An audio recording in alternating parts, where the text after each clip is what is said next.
From Hollywood, the Hollywood Radio Theater.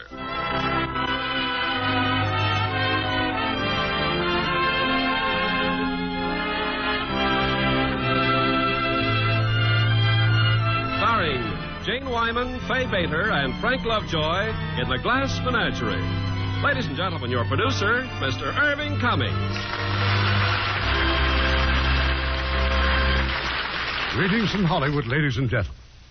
Tonight in Warner Brothers' The Glass Menagerie, we will tell you the story of a young girl whose shyness and sensitivity prevented her enjoying the usual romantic adventures of young people, until the advent of a gentleman caller, a young man who was to change the life of her frivolous mother and erratic brother, as well as her own. When Charles K. Feldman turned this New York Dramatic Critics Circle Award-winning play into an unforgettable motion picture, Jane Wyman played the lovely but timorous daughter. And co-starring with her tonight will be two outstanding artists, Fay Bater and Frank Lovejoy.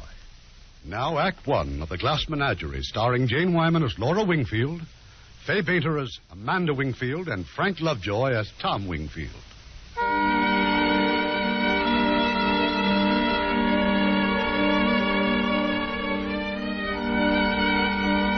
Far out on the Atlantic Ocean, a lonely little freighter butts her way through the murky seas. It's long past midnight. The decks are deserted, except for the young man who stands his watch. These are the quiet hours when a man plays solitaire with a deck of old cards in his heart. He remembers places and people. I remember the city, the washed-out, weary middle of it, and a certain alley, and the grimy brick walls concealing furious and desperate living in the dark and shabby rooms we called our place of residence. It was the light on my sister's collection of glass that first caught my eyes when I woke up in the morning. Little glass animals as fragile as Laura herself. Rise and shine, Laura. Laura, honey, tell that brother of yours to get up. Tom, it's time to get up. It's after 7. Rise and shine. I'll rise, but I won't shine. Tom, apologize to Mother. What for? Well, you made her very angry last night, but if you'll apologize, then she'll start speaking. Her not speaking, that's such a tragedy? Oh, Tom, please. All right, I'll tell her I'm sorry. Laura, honey, didn't I ask you to go to the delicatessen for some butter? Yes, Mother. Well, just a quarter of a pound of butter and tell him to charge. Mr. Schultz makes such a terrible face when I say that. And, honey, try to look like a lady on the street. We don't want to imitate our common neighbors, now do we? But I'm not going to meet anyone, Mother. If you take that attitude, Laura, you never will. I watched Laura from the bathroom window, limping down the street, timid, frightened, hoping no one would see her. She'd been like this always. Maybe it was all because of her leg and the limp. I'm not sure. Your breakfast ready. You better get up if you... Oh, I forgot. I'm not talking to you. Mother, I apologize. I'm sorry we quarreled. I make myself hateful to my children. No, you don't. I've had to put up a solitary battle all these years, ever since your father deserted us and went off to see the world. Just promise me one thing, son. Promise me you'll never be a drunkard. I promise I'll never be a drunkard. In these trying times, all we have to cling to is each other. Yes, Mother. Tom, I sent Laura out so I could discuss something with you. Oh? Well, you know how your sister is, so quiet. Oh, but still waters run deep, and she notices things. Just the other day, I came in and she was crying. What about? About you. She has an idea you're not happy. Not happy? Me? Whatever gave her that idea? Gives her any idea. Could I have my coffee, Mother? Oh, yes. Now, I'm not criticizing, Tom, but you do act strange. And life hasn't been easy for me, son. I know, Mother. With all his faults, I loved your father. But when I see you taking on his ways... What's that got to do with Laura? Well, we got to make plans and provisions, that's what. Well, you've made provisions. You've badgered me into taking all my savings and investing them in this business course for Laura. It's a waste, an absolute waste. Why is it waste to prepare her? Because Laura is not cut out for it. I've tried everything else. Will you name me one stone your mother's left unturned? All she does is fool around with those pieces of glass and play those worn-out phonograph records. I don't know that that's any kind of a life for a pretty young girl to be leading. Well, I guess she's the type that people call homegirls. There's no such type. Oh, I can see the handwriting on the wall. It's terrifying. I mean the way you remind me of your father. Oh, I saw that letter from the Merchant Marine. I saw it. What letter? They accepted your application. Why, you had no right to. Now, give me that letter, Mother. Give it to me. I know just what you're up to. When did this come? Yesterday, and I haven't had a minute's peace since I opened it. All right. All right, you go. Go whichever way the wind drifts you. But not until there's somebody here to take your place. What are you talking about? Responsibilities. You can go when your sister's married and got a home of her own, and not until then. But you don't think of anything but yourself. Self. Oh, Tom, honey, don't you know of some nice young man who'd come and call on your sister? Mother, are you suggesting that I... Mother? Oh, you should have heard what Mr. Schultz said when I asked him to charge it. Don't you quote that mercenary man to me. I don't want to know what he said now or ever. I was so embarrassed, Mother. Don't you ever get embarrassed, honey. Just you remember that the Wingfields were the first white people to settle on the soil of the state of Mississippi. You said it. Laura, where you going, honey? Well, my glass collection. I haven't dusted it yet. But you'll be late for business college. Yes, Mother. You're right. Now, just a moment, honey. You can't leave the house without money. Here, for lunch and coffee.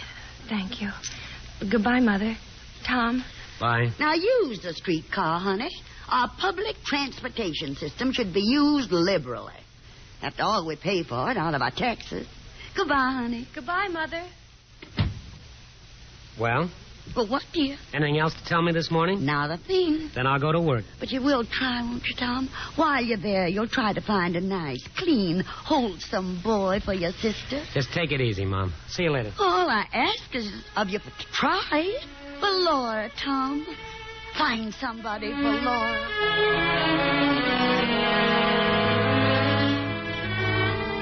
And so our days began. Laura at business college and me at the Mid-Continental Shoe Company warehouse. My employment was like a long, lingering sickness with each day maybe the last, depending on the boss's patience and mine, and both running out fast.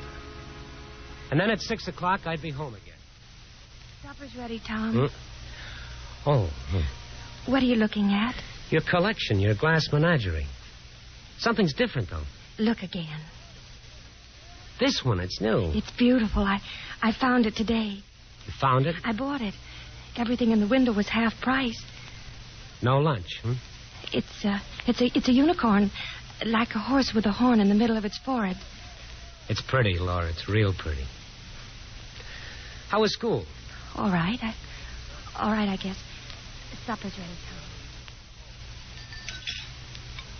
Eating too fast, Tom. You know what happens if you don't chew your food? Yes, Mother. Now, animals, they have secretions in their stomach which enables them to digest their food without chewing.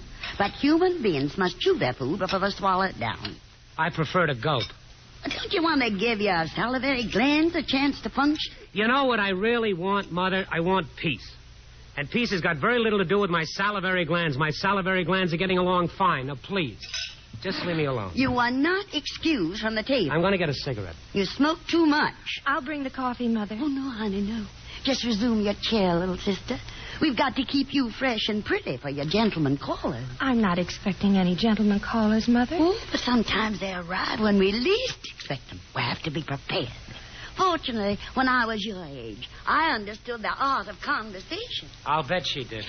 I remember one Sunday afternoon in the Blue Mountains. Oh, no, not again. Oh, let her tell it, Tom. We've heard it 500 times. She loves to tell it.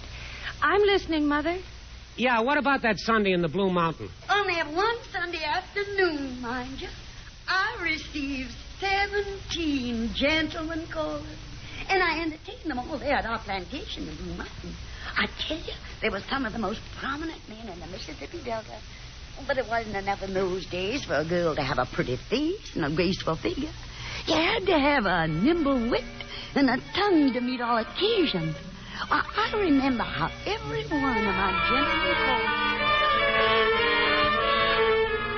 called. It went on and on and on. And every time she told it, her eyes would shine and she'd be thrilled and happy just thinking about it. And that one night, mind you, I received 9 serious proposals of marriage. Do you know something? I could have married J. Duncan Fitzhugh. It's a very interesting story, Mother. But what did I do? I went right out of my way and picked your father. Just think of it. I could have been Mr. J. Duncan Fitzhugh, Jr. I'll clear the table, Mother. You stay fresh and pretty, darling. How many gentlemen callers do you suppose we're going to entertain this evening? I don't think there'll be any, Mother. Now, what? Well, you must be joking. My word, there must have been a flood. There must have been a tornado. Oh, there's no flood, Mother. There's no tornado. I'm just not as popular as you were in Blue Mountain. Mother's afraid, Tom. Mother's afraid I'm going to be an old maid. Don't you ever use that expression, honey. I don't care for it. What's that you're writing, Tom? Is it an answer to the Merchant Marine? It's poetry, Mother. Believe it or not, sometimes I write poetry. You think you can sell it? Let me see. No, I'd rather not. Why do you always hide things from me? Because unless I do, there isn't a thing, not a single thing in this house I can call my own. You just lower your voice. I got something to say to you. I've had enough. I'm going on. Now, you listen to me. I'm at the end of my patience. Well, where do you think I'm at? Don't you think I have any patience to reach the end of, Mother? You don't care about us. I'm only your mother, but you should care about your sister a little. That's what you should. All you think of is yourself. Yeah, that's right. Just myself. I'm crazy about that warehouse. I'm in love with mid-continental shoes. Think I want to spend the rest of my life in that icebox interior with those fluorescent tubes, but I go. And every morning you come in yelling, rise and shine, rise and shine. I think how lucky dead people are, but I get up and I go. How dare you raise your voice to your mother? You see that picture? Father's picture? Well, if self were the only thing I thought of, Mother, I'd be where he is. Gone as far as the system of transportation reaches. Only right now I can only go as far as the movies. I don't believe you go to the movies at all. You're right. You're absolutely right. I go to opium dens.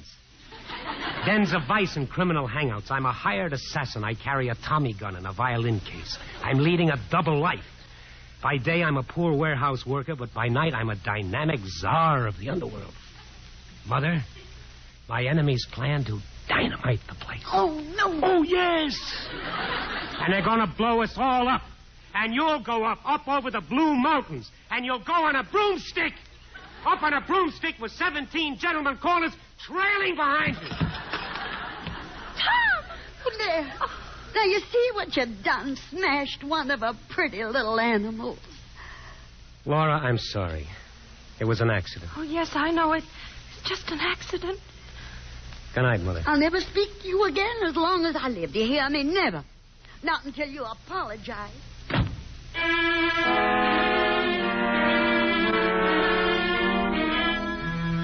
I went to the show, and then I went to a saloon, and I got drunk. Not very drunk, just high. And when I came home, Laura was still up waiting for me. Tom, I was worried. I just went to the movies. I saw everything twice. They had a magician on that stage. Wonderful. It was amazing. He sold souvenirs, and I bought one for you. It's a scarf. It's a magic scarf. Oh, it's lovely, Tom. He waved it over a cage. And he changed canaries into goldfish. Isn't that a pretty scarf? It's beautiful. I wish it were big enough to cover this whole ugly world. The world isn't ugly, Tom. While I was waiting for you, I listened to the music. They're still playing. The music? Oh, yeah. Down the street, the dance hall. It was beautiful. The whole world was beautiful. You know that magician? He had the wonderfulest trick of them all. What was it? Well, they nailed him in a packing house, and he got out of it without removing a single nail. There's a trick that come in handy for me. Get me out of that warehouse. Martin, what? Shh. You'll wake Mother. You'll pay her back for all those rise and shines. Laura, you know it doesn't take much intelligence to get yourself nailed up in a box. But who in the world ever got out of one without removing one single nail? Tom. Look at him there on the wall. You got out, didn't you, Father? You got out all right. Sometime I'm going to buy a medal and I'm going to hang it on that picture frame. My father was a hero. He did an heroic deed. Tom. Nothing. Good night, Tom.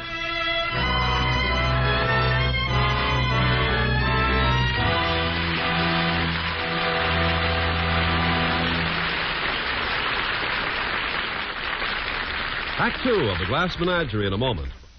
Our American servicemen stationed around the world have a wonderful opportunity to observe new customs and traditions. And they're finding out that these ideas of other people aren't so strange after all. For instance, the use of masks in various countries is pretty widespread. It's not confined just to the tribes of Africa. In Japan, the actors of the famous No dramas wear masks to indicate the character they're portraying. The mumming plays of England are centuries old, and the masks worn during these plays are in the strictest tradition. In Spain, Italy, and France, masks are worn during certain religious holidays and for local celebrations. Well, all this might sound strange, but as our servicemen have observed, we've made it part of our culture, too.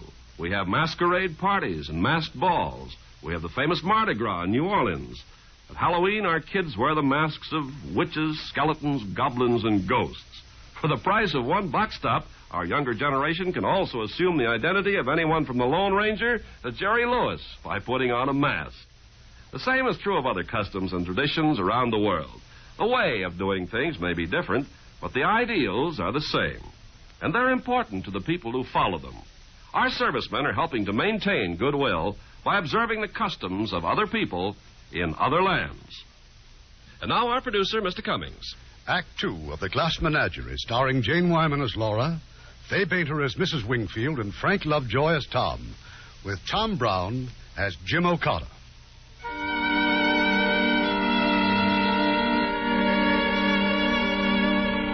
The young man thinks about his past. The young man who stands watch on a scrubby little freighter, 3,000 miles away from the scenes that live so vividly in his memory. Laura never told us about her failure at business college. How one day she simply left her class and limped out of the building and never returned. It was weeks, however, before Mother discovered it. Mother, is anything the matter? Why are you staring at me? I went to business college today to find out how my daughter was getting along. Oh. Yes, I'm sorry, Mother. It isn't the money I care about. It's all my hopes and ambitions for you. Just gone up the spout. Laura, where were you? Where did you go when you were supposed to be in your classroom? I just went walking, Mother. Just walking, huh? Deliberately trying to wear yourself out. I didn't walk all the time.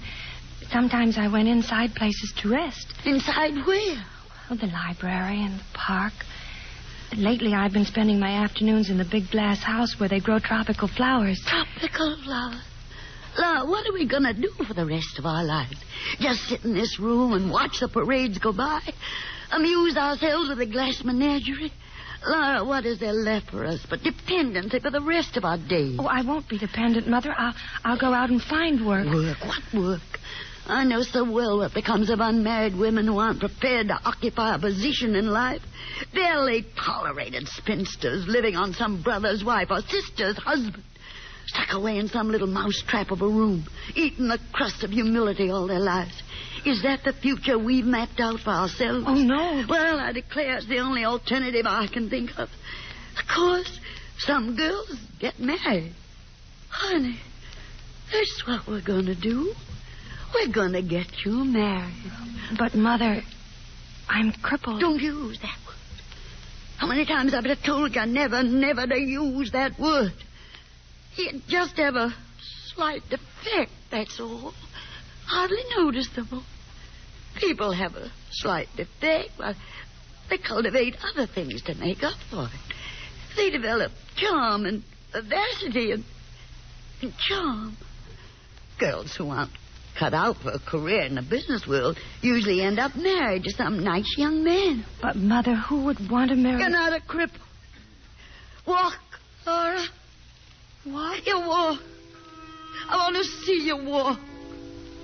Walk around this room. Go on, walk. You're not crippled. You're not. You're not. Mother often would say, I feel just like giving up. But this was a lie. Giving up was the last idea that would enter her mind. After Laura's failure at the business college, Mother concentrated on her obsession of somehow finding a gentleman caller. Rarely an evening passed without a frantic appeal to bring home a nice young man from the warehouse to call on my sister. Well, there was a nice young man at the warehouse, a fella named Jim O'Connor. Getting hungry, Tom? I can eat. I sent Laura out with some cold cuts. Fire escape lantern's a pretty poor excuse for the veranda I used to have back home. When I was a girl, we used to do all our entertaining on the veranda in the summer. Tom, you smoke too much. Yeah. A pack a day or 21 cents a pack. How much would that be in a month? Enough to give you a night school course at Washington U. Now, wouldn't that be lovely? I'd rather smoke. I know. That's the tragedy of it. What are you looking at? The moon. I'm contemplating the rise of the moon over Schultz's delicatessen. Why, so there is a little silver slipper of a moon. Did you make a wish? Uh-huh. I wish for success and happiness for my two precious children. I get so weary wishing that all the time. I thought perhaps you wished for a gentleman caller. Well, whatever gave you that idea? Well, you asked me to bring one home often enough. I never asked. I suggested. Well, I'm going to bring one. I've asked him to come to dinner. Oh, perfectly lovely. It's definite. Yes, very definite. How soon? Well, Friday night soon enough? Friday night? That gives me no time at all. No time for what, Why, Mother? for preparations, of course. You should have phoned me the minute he accepted. But you don't have to make any fuss. He has very simple tastes. And I tell you can't have a gentleman caller in a pigsty. Now, look, if you don't stop this nonsense, I'll tell him not to come. Oh, don't tell me one. People hate broken engagements. Why, they got no place to go. Where'd you meet him? At the warehouse. What's his name, son? Jim O'Connor. O'Connor. Irish. Coming on Friday. Fish. Does he drink? No, Mother, not that I know of. Nothing I want less for my daughter than a man who drinks. Aren't you being just a little bit premature? How much does he make, son, his salary? Well, I'd judge it to be approximately $210 a month. Well, sir, that's not princely now, is it? Well, it's 20 more than I make. I don't know. But for a family man... Mr. O'Connor is not a family man. Well, he might be sometime. You're sure he doesn't drink, son? I'll call him on the phone and ask. Don't you be supercilious with your mother. These things have to be investigated discreetly to save a girl from making a tragic mistake. How did you happen to make such a tragic mistake, Mother? Why, that innocent look on your father's face had everybody fooled. I declare that man could charm the tail feathers off a jaybird. Did you tell him you had a sister? No, Mother. I didn't let on that we had a dark, ulterior motive. When he sees how sweet and pretty and lovely she is, he'll just think his lucky stars. That's what he'll do. Mother, don't expect too much of Laura. And just what do you mean by that? Well, she seems all those things to you and me because she's ours and we love her. We don't even notice anymore that she's crippled. Don't use that word. Well, she is. And she's different from other girls. You have to face the facts. She's terribly shy. She lives in a little world of glass animals. She plays old phonograph records. Well, you just be quiet. She's coming now. I'm going in and lie down. You wore me out, Mother. Let me know when supper's ready. Laura? Hurry, honey. I got news. I got the best news ever. I've got the cold cuts, Mother. I'm sorry I took so long, but the store was Oh, closed. now you just come up and step for a minute. Laura, honey, come Friday night, we're to have a gentleman caller. Mother. Well, you might look a little pleased about it, honey. Now, come on and make a wish on the moon. A wish? Look over there. A silver slipper of a moon. What'll I wish for? Happiness and good fortune. Just a little happiness, Laura. And a little good fortune. That was Tuesday, and from Tuesday to Friday, Mother never stopped. Her preparations for the gentleman caller included, of course, a new dress for Laura. And Mother made the dress herself. There. All finished, Laura, honey, and I must say you look like a dream. It's lovely, and thank you, Mother. Well, honey, I believe you're trembling. But it's just that you make me so nervous. Well, now, how do I make you nervous? Well, all this fuss, you make it seem so important. I declare, I don't understand you at all. Every time I try to do anything the least bit different for you, you always seem to set yourself against. Oh, I'm sorry, Mother. Oh, that's better. Now go look at yourself in the mirror. No, wait. What are you doing?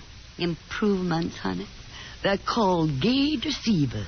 Well, I won't wear them. You will? Well, why should I? You make it seem as though we were setting a trap. We are. All pretty girls are traps. Pretty traps.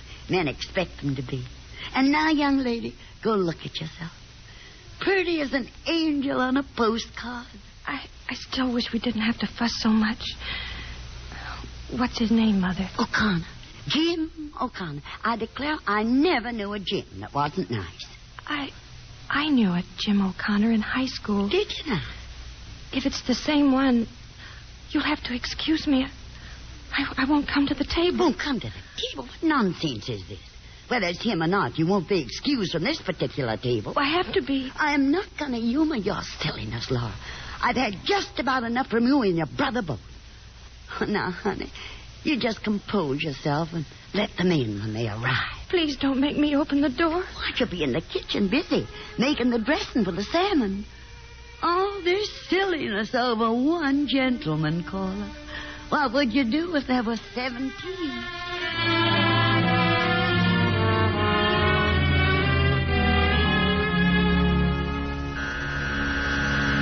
Laura, honey.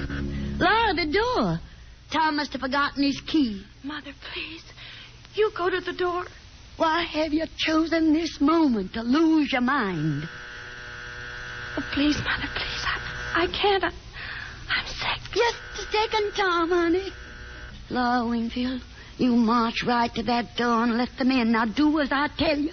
Yes, Mother.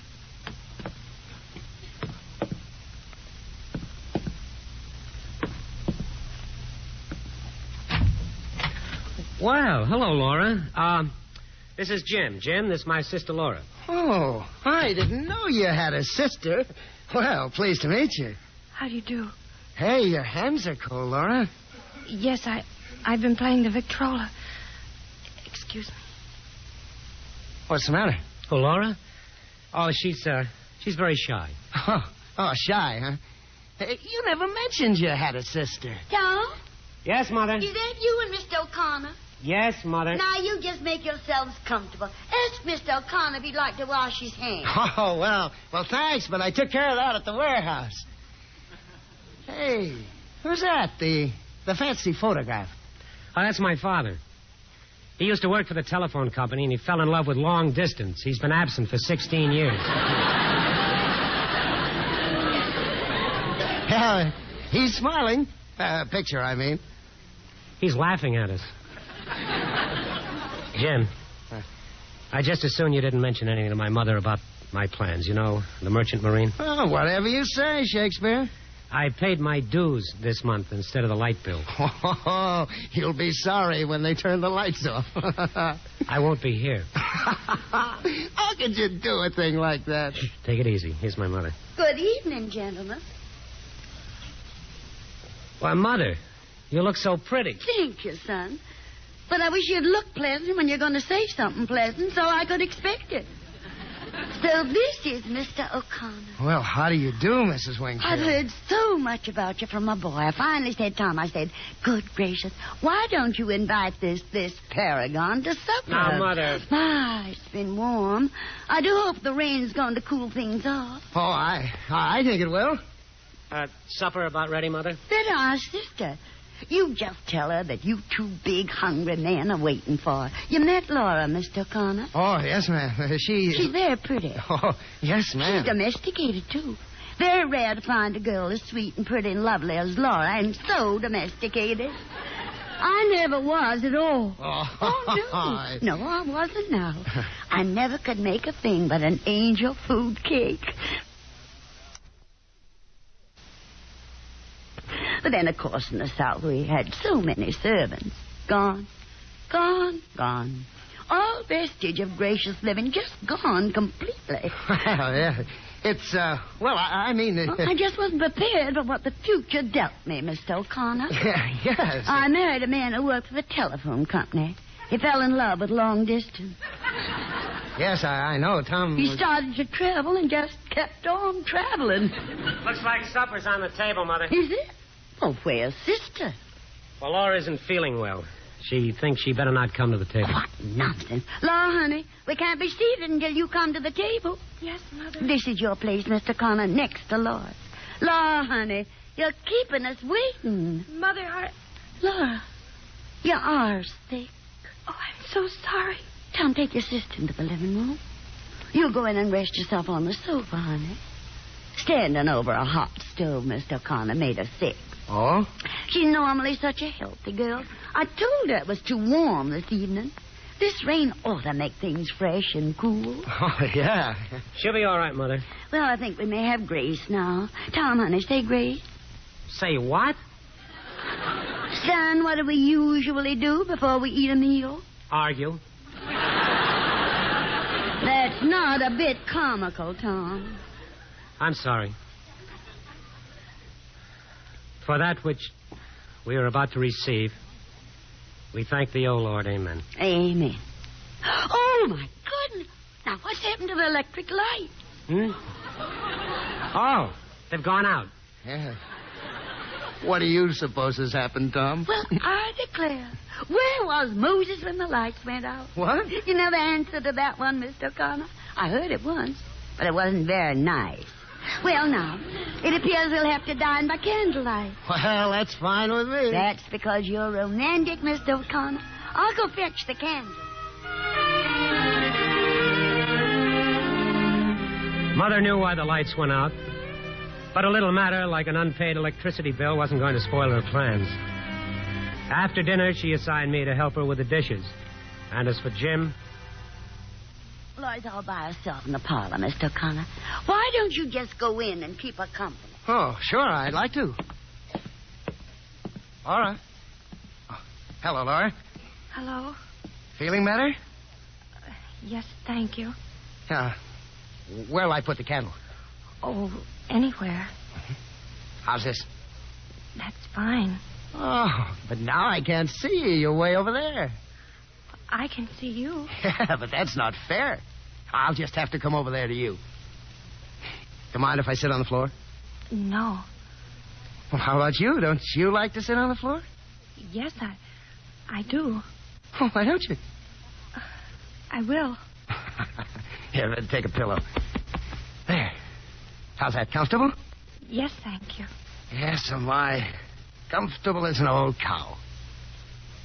Would you like some gum? No, thank you. You sure? Well, I think I'll indulge. With your permission, that is. Tom tells me you're shy, Laura. Is that right?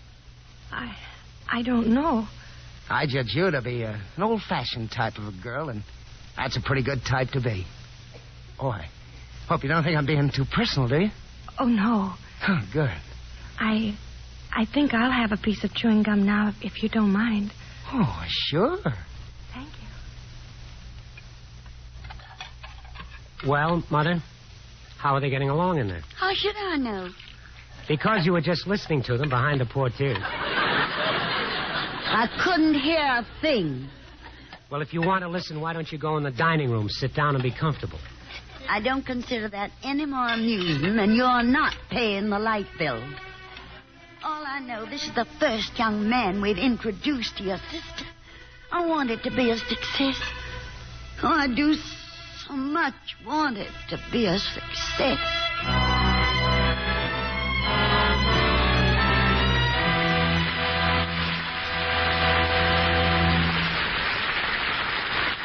We'll hear Act 3 of The Glass Menagerie shortly. When a sailor by the name of Patty Mosier was in Busan, Korea, he saw a little boy collapse on a road because of malnutrition. He found many youngsters and old people dying for lack of nourishment. Having been brought up on a Virginia farm, Patty observed that the Korean soil looked good. Why no vegetables? The answer he found was lack of seeds. So he did something about it. He drew all his cash from the bank, $1,500, bought seeds, and distributed them with the aid of religious missions in the area. Soon his crusade began to spread, and he was helped by contributions from people in the United States who heard about his project. There's no doubt that hundreds of hungry people owe their very lives to this sailor with a heart. Such acts by you and your friends today are shaping our world of tomorrow.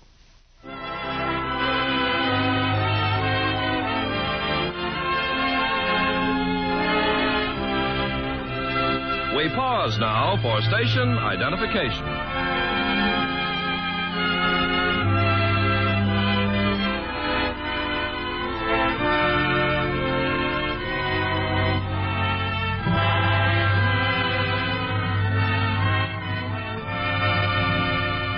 The curtain rises on Act 3 of The Glass Menagerie, starring Jane Wyman as Laura, Fay Bainter as Mrs. Wingfield, and Frank Lovejoy as Tom, with Tom Brown as Jim O'Connor.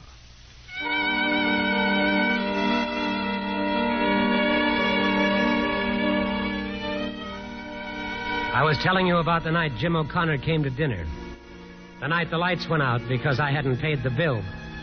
And how Jim and Laura were talking there in the living room. You know, Laura, I've an idea I've seen you before. Why, as soon as you opened the door, it seemed like I was just about to remember your name, only... Only what? Well, the name I started to call you wasn't the name at all, so I didn't. The name, was it Blue Roses? Blue Roses? My gosh, yes, Blue Roses. What? Why, I didn't even connect you with high school, but that's where it was, high school. Say, how'd I ever get to call you Blue Roses? I was absent from school for a while with chlorosis.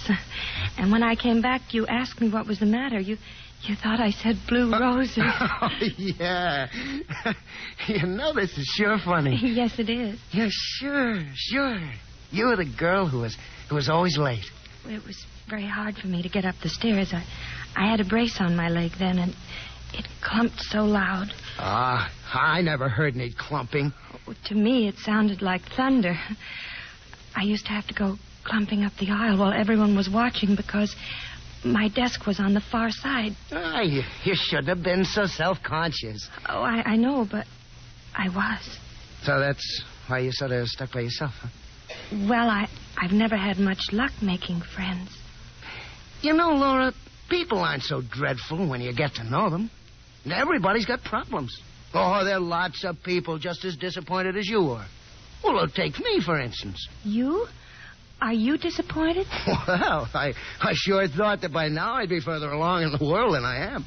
You remember that wonderful write-up I had in the school yearbook? Oh, yes. And you were so popular. Everybody liked you. Including you? Yes, I did, too. How is Emily Meisenbach getting along, Jim? That knothead? Well, why do you call her that? Well, that's what she was. You mean you're not going with her anymore? Why, I've never even seen her. But it said in the personal section that you were engaged. I know. But I wasn't impressed by that propaganda. It wasn't true. Only in Emily's optimistic opinion. Oh, but Emily was so pretty, and she always seemed to...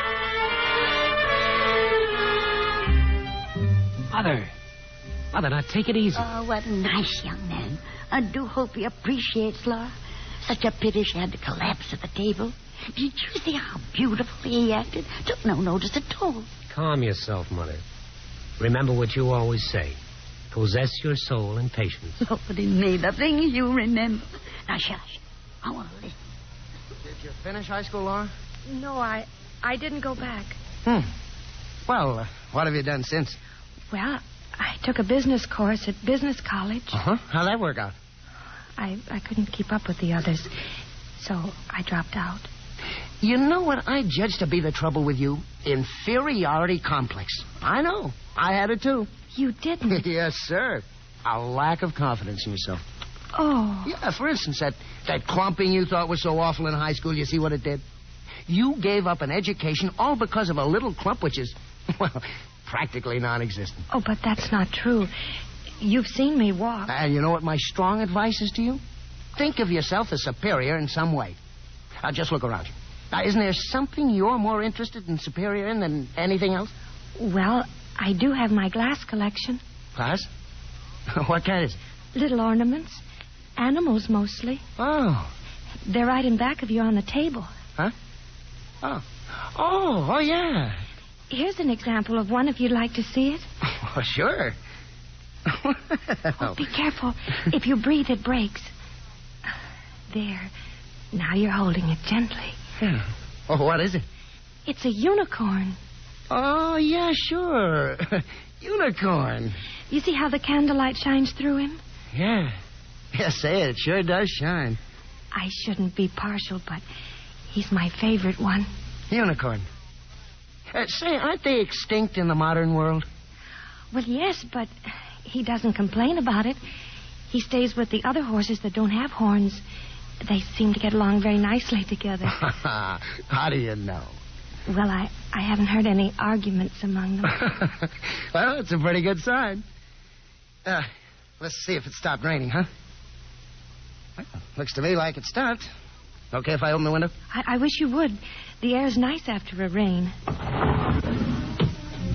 Music. Say, that must be coming from over at the Paradise. Yes, I listen to the band lots of times. Well, Miss Wingfield, how about cutting a rug? Oh, no, I can't dance. Oh, there you go again, that inferiority stuff. But I've never danced in my whole life. I'd only step on you. Oh, come on, Laura, try it.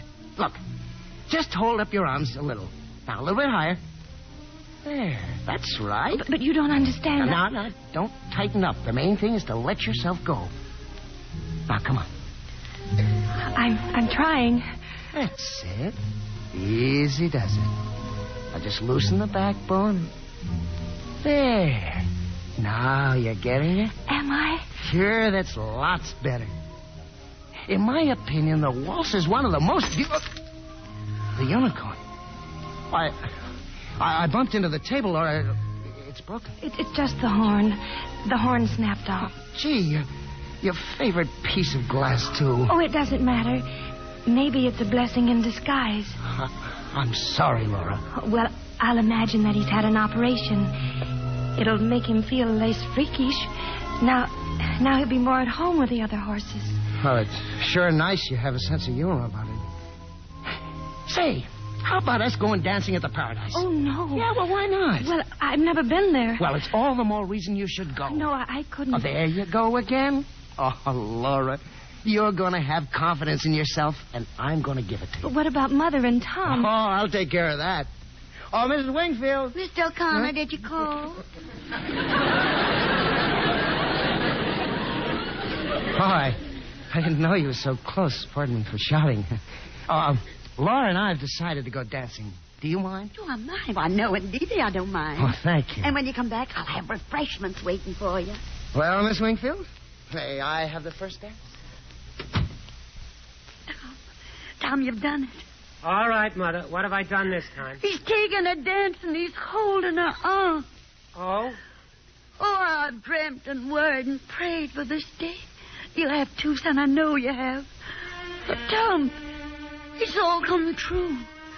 It's all come true.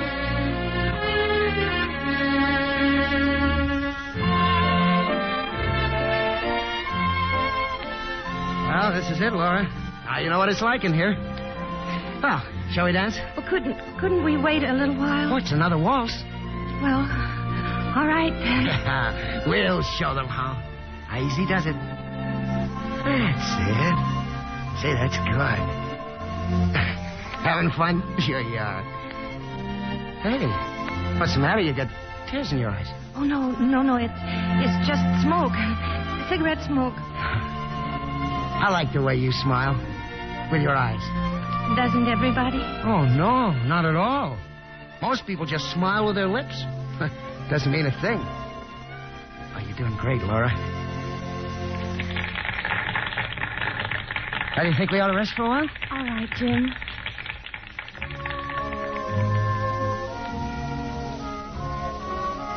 You changed, Laura. Since high school? Since just an hour ago. You stopped being bashful. Oh, honestly, I wish you could have seen your face just now on the dance floor. Well, you're just as pretty and different as... Blue roses. Oh, you're just saying that. Besides, blue is wrong for roses. Well, it's right for you. You are pretty. In what way am I pretty? In every way. Believe me. Oh, somebody needs to build up your confidence, that's all, and make you proud instead of shy and turning away and blushing. Somebody ought to kiss you. I guess I shouldn't have done that. Do you kiss girls? I mean, do you just say somebody ought to kiss you and then you do? Oh, Laura, no, of course not. Would you care for a cigarette? Oh, no, you don't smoke. Well, how about a mint? My pocket's a regular drugstore. Would you like a mint? No, thank you. Well, shall we go? But yes, let's go back home.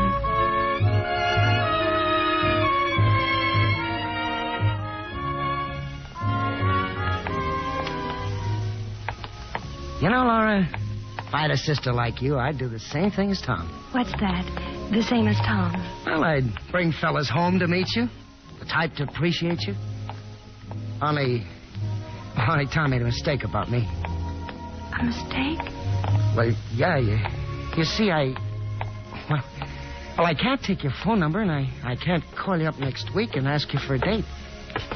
I just thought I'd better explain in case you misunderstood and I hurt your feelings. I'm glad you told me. Lux, that you, honey? Yes, Mother. I'll be right in with something cool to drink. You won't call again? I can't, Laura. I'm going steady with a girl named Betty. Oh. Yeah. I met her last summer on a moonlight boat trip up on the river on the steamer Majestic. You know, being in love has made a new man of me. Well, anyway, Betty's aunt took sick, and, well, Betty had to go to Centralia, so when Tom asked me to dinner, I've made you children some nice liquid refreshment. Do you know that song about lemonade, Mr. O'Connor? Lemonade, lemonade, made in the shade, stirred with a spade, good enough for any old maid. Well, no, I never heard it, Miss Wingfield. Oh. Why are you so serious, Laura? Oh, we were just having a serious conversation. Well, I know my place when young people are having a serious conversation. Oh, don't go, Mrs. Wingfield. You see, I've got to be leaving. Leaving? Well, you must be joking. It's only the shank of the evening. Well, you know how it is. You mean you're a young working man and have to keep working man's hours? Well, it's not work, ma'am. It's Betty. Betty? Yeah, she's the girl I go steady with. Oh. Is it serious? Well, we're gonna be married the second Sunday in June. Oh. How nice. Well, it's been a wonderful evening, Mrs. Wingfield, and I guess this is what they mean by Southern hospitality. It was nothing. It was nothing at all. Yeah, I promised Betty I'd pick her up at the Wabash Depot, and some women are pretty upset if you keep them waiting. I know all about the tyranny of women. Goodbye, Mr. O'Connor. I wish you happiness and good fortune. Oh, thank you. You wishing that, too, don't you, Laura? Yes, I do. Well, thanks again, Mrs. Wingfield. So long, Shakespeare. Goodbye, Laura. Don't forget the good advice I gave you. Here. Yeah. Well, what are you doing that for? I want you to have him, the unicorn, as a souvenir. Laura, I'm going to treasure this. And sometime, if you and Betty have a free evening, we'd like for you to visit us. Thank you, Laura. Why are you smiling as though something good had happened? I've had a lovely evening, Mother. It makes you happy when I entertain a man who's already engaged to another girl. But, Mother, I danced tonight. I danced for the first time. I'm so glad I saw Jim. And where's Jim now? Hightailing it down to the Wabash Depot to pick up Betty. Tom! Yes, Mother. Oh, the gentleman caller going already? That was a fine joke you played on us. How do you mean? You merely forgot to mention that Mr. O'Connor was engaged to be married. Jim's engaged? So he just informed us. Well, I didn't know that. You don't know anything. You live in a dream. You manufacture illusions. Laura, believe me, I didn't realize. I believe you, Tom. You had us make fools of ourselves. The effort, the preparation, the expense, all for what? Mother, it isn't Tom's fault. I just don't understand either. I've never understood my children. And as for you, young man, you're going to make up for what you've done to your sister. Where are you going? I'm going out. That's right. Don't let me interfere with your selfish pleasures. You know, the more you shout to me about my selfishness, the quicker I'll go. And it won't be to the movies. I don't care where you go. Walk out just the way your father did. We'll manage without you. I'm strong enough to take care of Laura. You go to the moon, you selfish dreamer. Tom, wait. Forgive me, Laura. Forgive you for what? Well, for running away and leaving you behind. I understand, Tom. Do what you've always wanted to do. Travel and write. Thank you, Laura. Where will you go, Tom? Oh, far away. To the moon, maybe. Goodbye, Tom.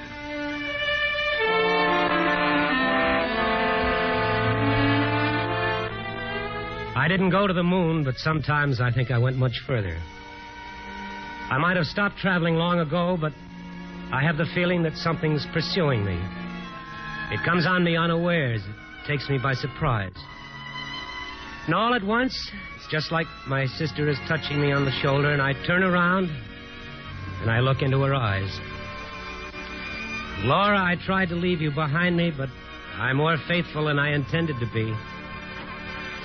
I can see you, Laura, you and Mother, and I can hear you talking. Laura. Yes, Mother? Now, do bring her your dress, honey. You got to stay fresh and pretty for your gentleman caller.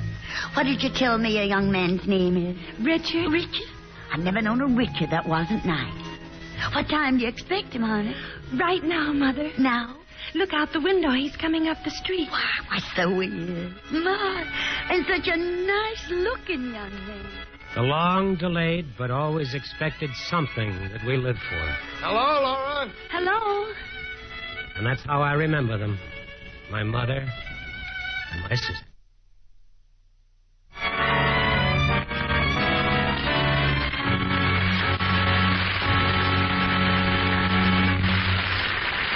Our stars will return in a moment. Up in Newfoundland, there's an Air Force base called Fort McAndrew. 2 tech sergeants were out on the field one day and noticed a 9-year-old girl hobbling around on a pair of crutches. She was a polio victim and a cripple. Her father, whom they finally located after much questioning of the girl, was a civilian employee on the field. He had 8 children and simply couldn't afford the costly treatments that would be necessary to help his little girl. Well, that was enough for the 2 sergeants. They got up entertainments, collected donations, and, well, soon every enlisted man, officer, and civilian worker around the place was in on the project. They raised $4,300, enough to fly the little girl to the United States and provide treatments at Warm Springs, Georgia. Such acts by you and your friends today are shaping our world of tomorrow. Now, Mr. Cummings with our stars. And here they are, stepping forward to receive your applause. Jane Wyman, Fay Beta, Frank Lovejoy, and Tom Brown. How about the play for next week, Irving? Next week, we really have a spine-chilling drama. One that'll keep you in constant suspense. A dramatic story of a woman who has only a few hours in which to save her husband's life. But she spends those hours in the hands of a desperate stranger. It's Metro-Goldwyn-Mayer's thrilling picture, Jeopardy. And starring in their original roles will be handsome and talented Barry Sullivan and one of the finest actresses of the screen, Barbara Stanwyck. That will be an exciting evening. And good night. Good night. Good night. Good night. You gave us a wonderful evening.